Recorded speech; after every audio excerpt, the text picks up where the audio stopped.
प्यारे बच्चों, हम कर रहे हैं इंसर्टिंग जीएम वाला टॉपिक।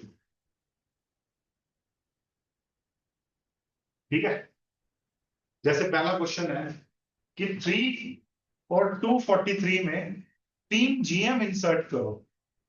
इस बात का बेटा मतलब क्या है? इस बात का मतलब ये है, वो जो 3 नंबर इन दोनों के बीच में डाल रहे हो, वो साथ में ये 3, साथ में ये 243, कितने नंबर हो गए टोटल? 5। ये एक जीपी बनाएंगे। ये क्या बनाएंगे बेटा? एक। और ये 3 उस जीपी की फर्स्ट टर्म होगी, ये G1 उस जीपी की सेकंड टर्म होगी, ये G2 उस जीपी की थर्ड टर्म होगी, और ये 243 उस जीपी की फिफ्थ टर्म होगी। G3 कौन सी होगी? 4। समझ गए? 3 तो ये है, एक ये है, और एक 243 है, तो 5 टर्म बन जाएंगे जीपी। तो G1 G2 G3 निकालो, बड़ा आसान है। अब मेरे को ये बताइए 243 कौन से नंबर पे बैठा हुआ है? Fifth number. एन टर्म का क्या फॉर्मूला होता है जीपी में? ए आर की पावर n माइनस 1, ये एन टर्म का फॉर्मूला होता है। इस जीपी का भाई तेरे को ए पता है? 3। कॉमन रेशियो मुझे निकालना है, और ये कौन से नंबर पे है? 5। हाँ, अगर मैं एन टर्म की बात करूं, अभी मैं कुछ नहीं बोलता, ठीक है। अगर मैं पांचवी टर्म की बात करता, तो टी एन की जगह क्या हो जाता भाई? T5 हो जाता। बोल। यस। ए तो 3 है ही, आर की पावर एन की जगह क्या हो जाता? 5। 5 - 1 क्या हो जाता? 4। अच्छा, T5 क्या दिया हुआ है? बोल। 243। तो 81 पे कटता। यस। 81 खुद 3 की पावर 4 होता है। यस। आर क्या आ गया भाई तेरा? 3 आ गया। बोल। यस। आर कॉमन रेशियो तेरा 3 आ गया। अब कॉमन रेशियो तेरा 3 आ गया भाई, तो 3 × 3, जो फर्स्ट टर्म, जो हमारा फर्स्ट जीएम है, 3 × 3 क्या हुआ? 9। जो सेकंड जीएम है, 9 दिया, 27, 27 दिया, 81, 81 दिया, 245। ठीक है। अब इसका मतलब जो 3 जीएम इंसर्ट करने थे वो क्या थे? 9, 27 और 81।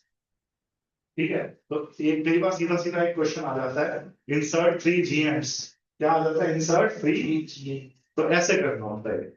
अब अगला क्वेश्चन देखो क्या है। अब मैंने ये वाला क्वेश्चन करा दिया अब आपको फर्स्ट। सेकंड क्वेश्चन थोड़ा देखो क्या समझ आ रहा है, इसको मैं रफ कर रहा हूँ। ये सेकंड क्वेश्चन करो बेटा एक बार।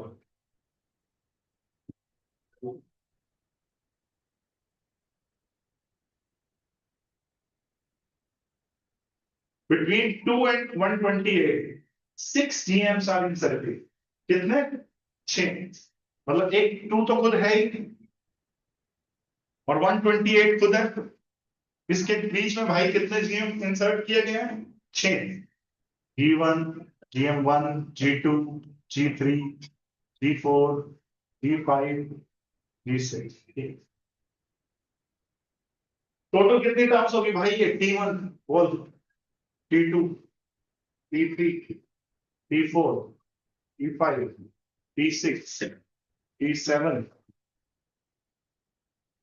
ठीक है। यस। ये 8 टर्म होगी। Find the third GM. तो तीसरे नंबर पे जीएम बैठा हुआ है, ये G3। वो जीपी की कौन सी टर्म है? फोर्थ।